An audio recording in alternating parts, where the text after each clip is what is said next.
마가복음 1장 16절에서 20절.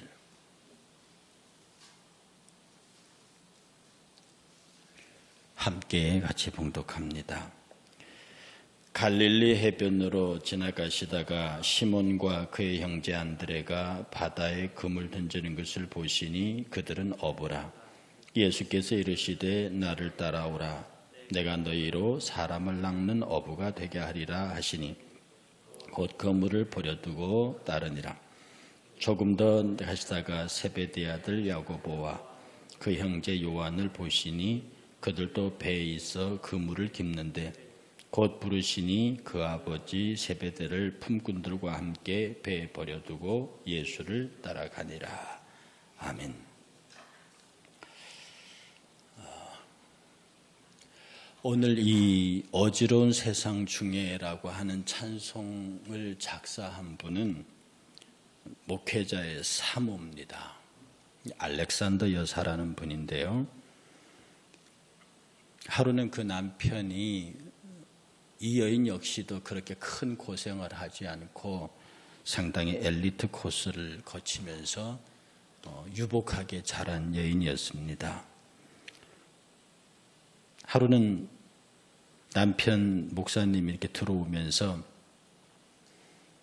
뭐가 이렇게 쓰고 있으니까, 왜 여러분 그러잖아요. 그림 그리고 있거나 시를 쓰고 있거나 뭐 있으면 빈정거리는 건 아니지만 농담투로 오늘 또 뭐 작품 하나 나오는 거야? 뭐 이렇게 그러잖아요. 자기 아내가 뭘 막 쓰고 있으니까 반 농담조로 아유 뭐 오늘 여보 오늘 또 뭐 하나 작품 나오는 거야? 이렇게 반 농담조로 그렇게 하니까 이 알렉산더 여사가 남편을 향해서 정색을 하면서 그렇게 말하지 말라고, 내가 지난주에 당신이 한 설교를 듣고 그 설교의 내용을 지금 시로 옮기고 있는 중이라고. 그 전주의 설교의 제목이 모세의 시체였답니다. 그 모세의 시체라는 그 설교 내용을 시로 이렇게 옮겼대요. 그 시의 내용이 이렇습니다. 고독한 너보산 기슭에 요단강 물결 이쪽 모압 땅 골짜기에 한 고독한 무덤이 있는데 사람은 아무도 만들지 않았고 아무도 그것을 본 사람도 없는데 하나님의 천사가 잔디를 헤쳐보니 거기 죽은 자가 누워 있었더라. 이렇게 영어로 된 것을 한글로 번역한 내용인데요. 이렇게 모세의 시체에 관한 남편의 설교를 이렇게 듣고 그걸 한편의 시로 옮긴 거지요. 그래서 거기에 너무 그 남편이 감동을 해서 우리 교회 많은 성도들 가운데 비록 당신이 목사 사모지만 내 설교를 그렇게 집중해서 듣고 은혜를 받았다 하니 설교자인 나로서는 너무너무 행복합니다. 그렇게 얘기를 했다는 거죠. 그리고는 이렇게 부탁합니다.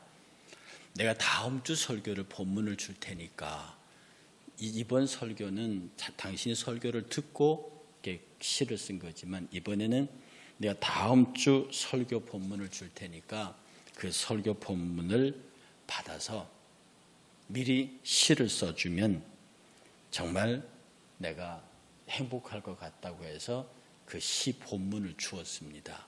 시 본문을 준 것이 오늘 우리가 읽은 이 본문 내용입니다.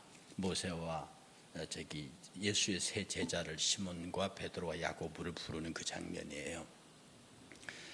이 알렉산더 여사가 자기 남편 알렉산더를 위해서 밤새도록 그 말씀을 읽고 그 말씀을 묵상하고 그렇게 해서 하나의 작품을 써서 남편에게 다음날 아침 내준 시가 바로 오늘 이 본문에 우리가 불렀던 어지러운 세상 중에 기쁜 소리 들리네 하는 이 찬송가입니다.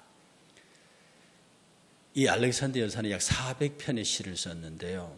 그 400편의 찬송시가 거의 대부분 어린이들을 위한 곡이었습니다. 그래서 성인 작가보다는 어린이 작가로 알려진 분이거든요.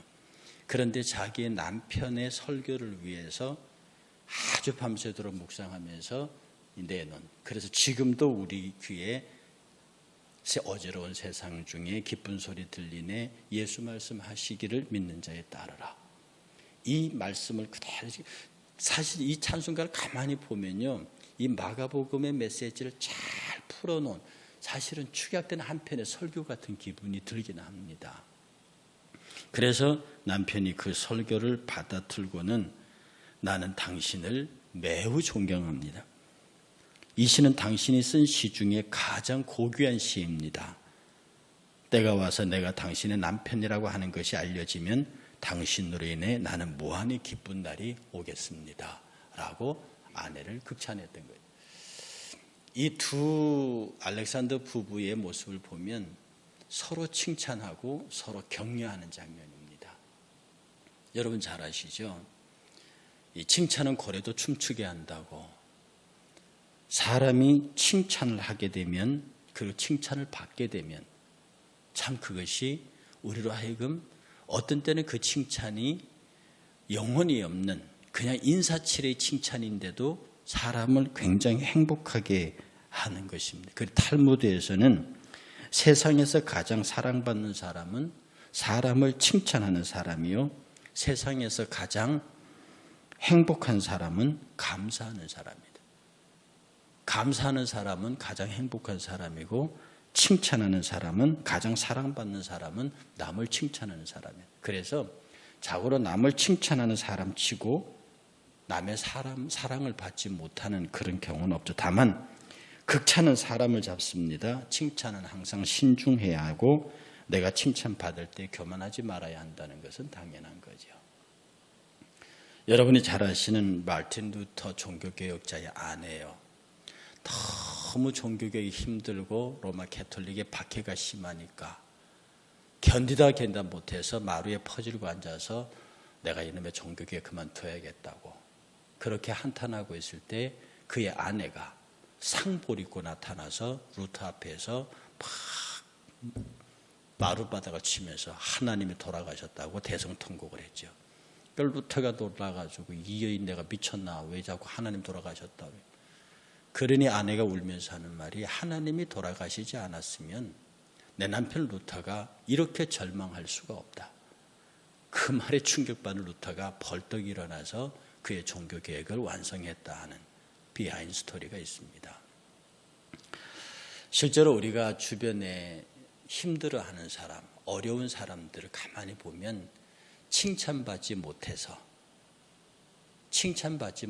불행한 경우가 많고, 또 칭찬하지 못해서 불행한 경우가 대단히 많습니다.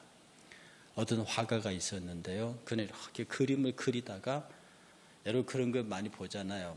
글쟁이들이 글 쓰다 확 구겨갖고 집어던지고 막 작품 만드는 사람 만들다가 막 팽개치고 이런 거 있잖아요. 이 화가도 그림을 막 그리다가 마음에 안 드니까 그걸 확 집어 던져놓고 저 작업실 구석에 앉아가지고 막 인생의 모든 고민을 이렇게 막 새의 그림을 그리다가 백조 그림을 그리다가 그게 마음에 안 들어 확 구겨 놓으면 그 백조가 미운 오리 새끼 같고, 백조를 미운 오리 새끼밖에 못 그린 자기 자신의 그 예술가적인 역량의 한계와 막 자신이 초라해보고, 그러니까 구석장에 앉아가지고 막 비탄에 잠겨서 힘들어할 때, 그런 다음날 아침에 작업실에 들어가면 그 작가가 막 구겨갖고 집어 던졌던 그림이 깨끗이 펴져서 다시 이젤 위에 올려져 있는 거예요. 그럼 이 작가는 다시 자기가 구겨서 버려버렸던 그 미운 오리새끼 그림을 다시 그리고 다시 그리고, 그래서 여러분 그 완성된 작품이요, 뭐냐면 전원 풍경, 목욕하는 여인, 그 유명한 폴 세잔네 작품입니다. 폴 세잔느가 막 작품을 만들어 힘들어서 막 집어 던지고 막 그러게 막 작업장을 난리를 쳐놓으면 다음날 그날 저녁에 그의 아내가 와서 작업장을 다 정리해 놓고 그가 구겨서 버린 그런 그림들을 하나하나 펴서 다시 이젤 위에 올려놨다는 거예요. 그럼 다음날 아침에 폴 세잔느가 작업실에 들어와서 그것을 보고 다시 생각을 정돈하고 마음을 가다듬어서 작품을 완성시킨, 만약에 그 아내가 그렇게 하지 않았다고 하면 우리는 전원 풍경이나 목욕하는 여인 같은 그 불후의 명작들을 만날 수 없었겠죠. 실제로 우리는 구겨서 집어 던지기는 쉽습니다. 그러나 남이 던져버린 그것을 잘 펴서 다시 그곳에다가 올려놓은, 그것도 한 번도 아니고 2번, 3번. 우리가 칭찬하는 방법에는 여러 가지가 있습니다. 그래서 어떤 사람은 칭찬은 큰 소리로 하고 훈계는 조용하게 불러서라, 그렇게 말하는 사람도 있습니다. 옳은 말입니다. 어떤 경우는 칭찬을 모든 사람이 듣는 데서 크게 하는 수가 있고, 어떤 때의 칭찬은 말하지 아니하고 눈빛으로 하는 경우도 있고, 어떤 경우 칭찬은 행동으로 하는 경우가 있고, 어쨌든 우리가 단순히 말로서만 아니라 내가 표현할 수 있는 모든 방법을 통해서 상대가 용기를 얻고 힘을 얻고 가능성을 얻고, 그리고 실망에서 벗어나 새로운 일들을 시작할 수 있는 그런 언어들을 우리가 주변에 많이 보여주어야 한다는 겁니다. 할 수 있거든 남의 허물을 감추고, 할 수 있거든 남의 약점을 내가 책임져주고, 할 수 있거든 다른 사람이 그 사람을 비난하지 못하도록, 할 수 있거든 다른 사람이 그 사람을 칭찬할 수 있도록, 할 수 있거든 내가 다른 사람을 칭찬하고 다른 사람이 나를 칭찬할 수 있도록. 비록 남들이 그에 대해서 나쁘게 얘기해도 그를 변호해 줄 수 있고, 굳이 말로 변호하지 않더라도 행동과 눈빛과 표현으로, 표정으로 그를 지켜줄 수 있는, 그러면 정말 탈무드의 말씀대로요, 이렇게 칭찬을 받는 사람, 칭찬을 하는 사람은 사랑받을 수밖에 없습니다. 그러니 특별히 우리 어린 아이들, 청년들, 그들에게 끝없는 칭찬과 격려가 가요. 물론 매를 맞을 때는 맞아야죠. 아이들이 매를 맞지 않으면 안 됩니다. 근데 요새는 때리는 어머니의 징계권도 법에서 없애버린다 하니까 이게 답답하긴 한데, 때리는 것조차도 그 아이가 내가 마땅히 맞아야 한다는 느낌을 갖도록 해서 때리는 것이 우리나라 전통 교육의 방법이죠. 그 때리는 것조차도 상대를 격려하고 칭찬하고 그를 행복하게 만드는, 예수께서 당신의 제자들을 부르십니다. 당신의 제자들을 부르실 때 그들을 죽음으로 부르셨나요? 그들을 멸망으로 부르셨나요? 그들로 하여금 가장 힘든 십자가의 길을 걸어가게 만들었지만 그의 제자들 모두는 행복했습니다. 예수께서 시몬과 베드로와 야고보를 부르실 때 성경은 오늘 본문대로 그 아버지를 품꾼들과 합해 배에 버려두고 예수를 따랐습니다. 우리 유교적 시각에서 보면 아주 나쁜 거죠. 그러나 그 부르심이 모두를 행복하게 만드는, 어쩌면 그들로 하여금 나 예수 그리스도를 통해서 세상 모든 사람들이 하나님의 자녀임을 알려주는, 하나님의 거룩한 역사 안에 있는 존재임을 알려주는 행복의 전령사들입니다.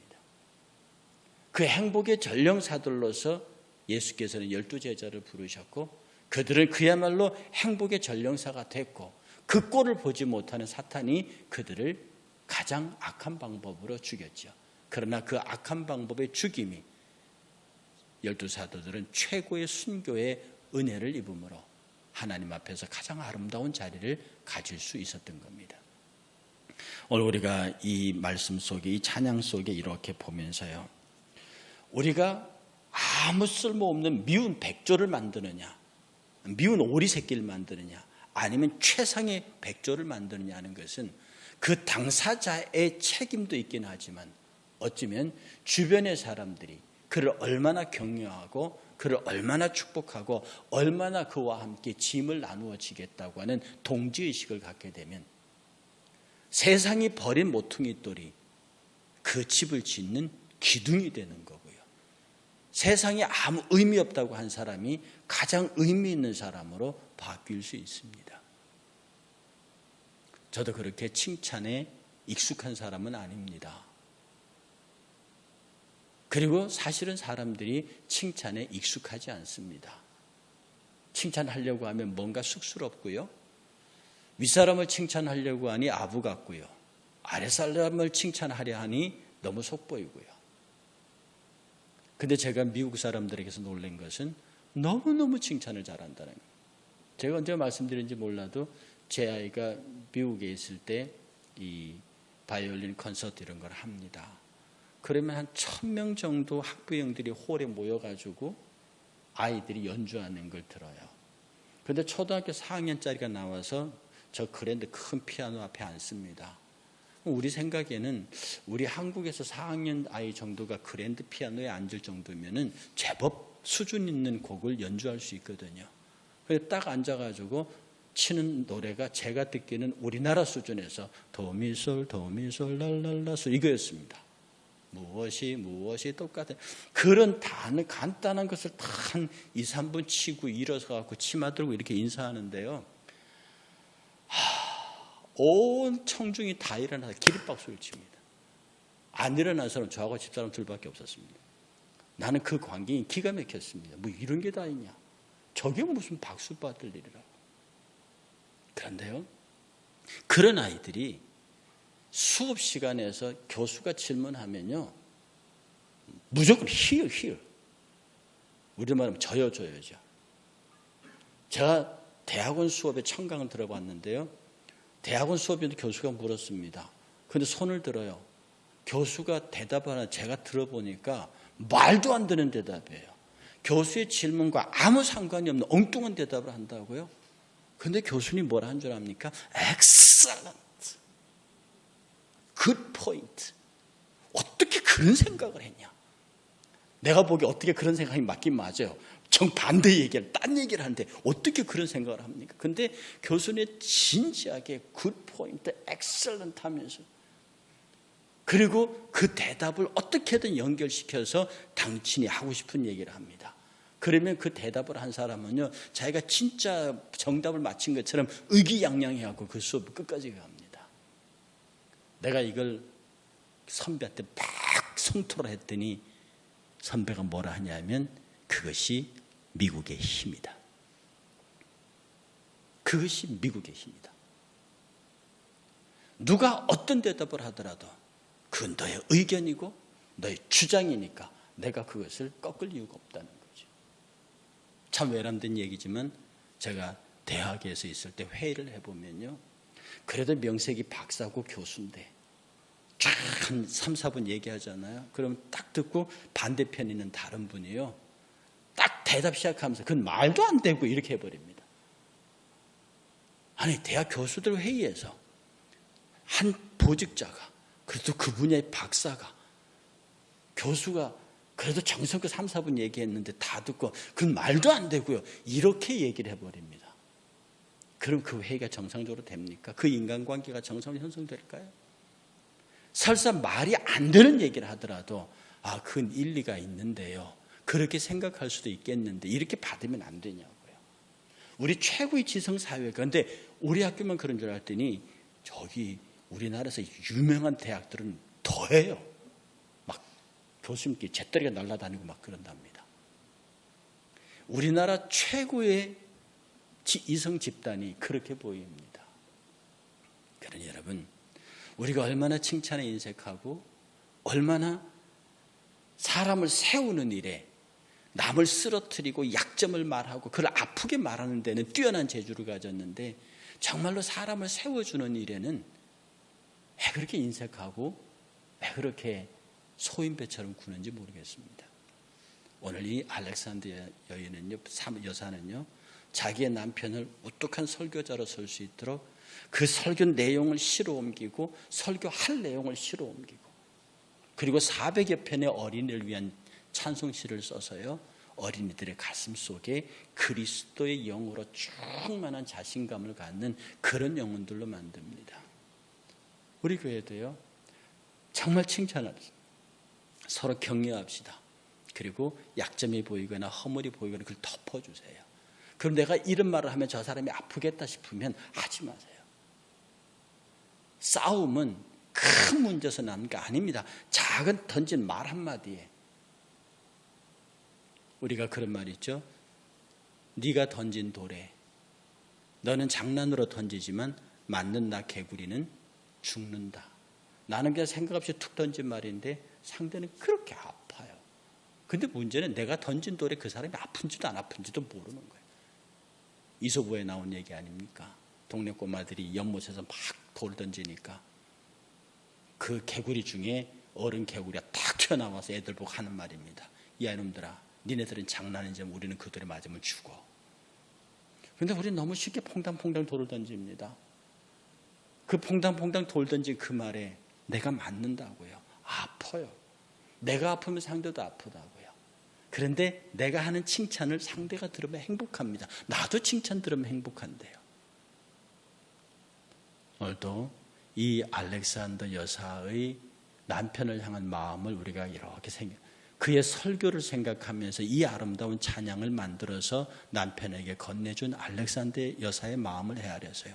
우리도 많은 사람들에게 행복한 것들을 건네줍시다. 그를 축복합시다. 그리고 우리 모두가 행복합시다. 오늘 하루도 만나는 모든 사람들에게 칭찬하고 그들을 격려해서 춤추게 만드는 복이 있는 오늘 하루가 되시기를 주의 이름으로 축복합니다. 340장입니다.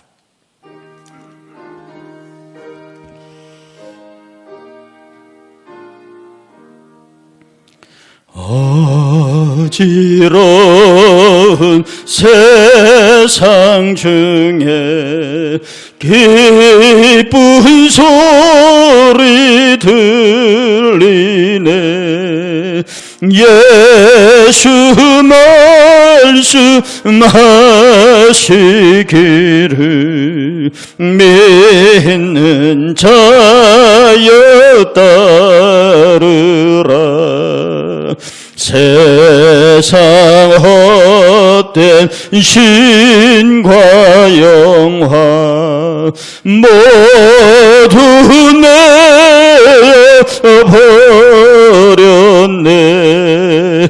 예수 친히 하신 말씀 날 더 귀히 여겨라.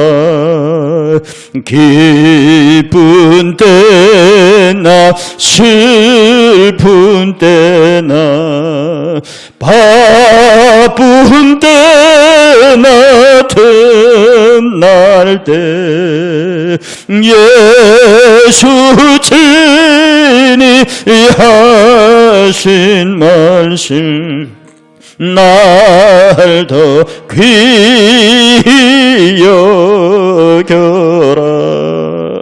주님 크신 은혜로서 부름 듣게 하시고 복종하는